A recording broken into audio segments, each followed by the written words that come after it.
If files on your Windows PC are corrupted and apps keep erroring out or won't open, keep watching because in this video I'll show you how to fix it. A few different things can cause this, so I'll run through the fixes one by one, starting with the most likely.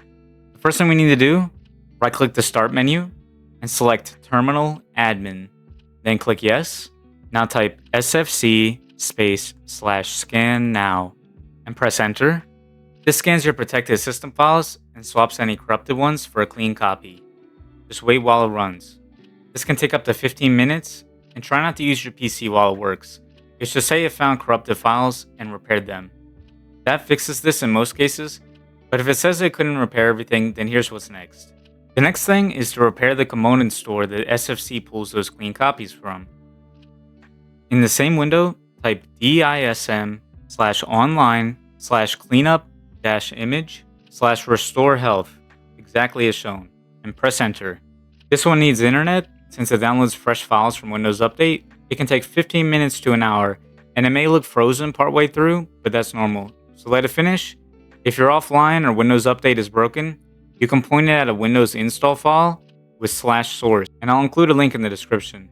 Once it says the restore completed, run SFC/scannow one more time to repair the files now that the source is clean. If it's still not working, the problem may be on the disk itself. Type CHKDSK C /F/R and press Enter. I'm using my C drive, but change it to the drive your files are on because that drive's in use. It'll ask to run at your next restart. So type Y, press Enter, and reboot. Heads up, this one can take a few minutes to a couple of hours on a large or failing drive, so leave it be and don't power off while it runs. Now, if it's actually a personal file that's corrupted, like a document or a photo, none of those steps will touch it. So do this instead. Open File Explorer, right-click the file or its folder, show more options, restore previous versions. Once you open the previous versions tab, you'll see any saved copies from before it broke.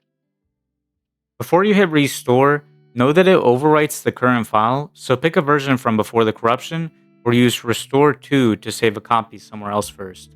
The last thing we're going to do, if nothing else worked, is a repair install. Download the Windows installation media, open the setup file, and choose Keep Personal Files and Apps. This rewrites Windows from scratch while leaving your files and programs in place. Link in the description. It'll take a while and restarts a few times, so back up anything important before you start just in case. Now, one thing to know before we wrap up, restoring a previous version only works if file history or restore points were already on before the file got corrupted. So if that tab was empty, there's no backup to pull from. Your corrupted files will now be repaired.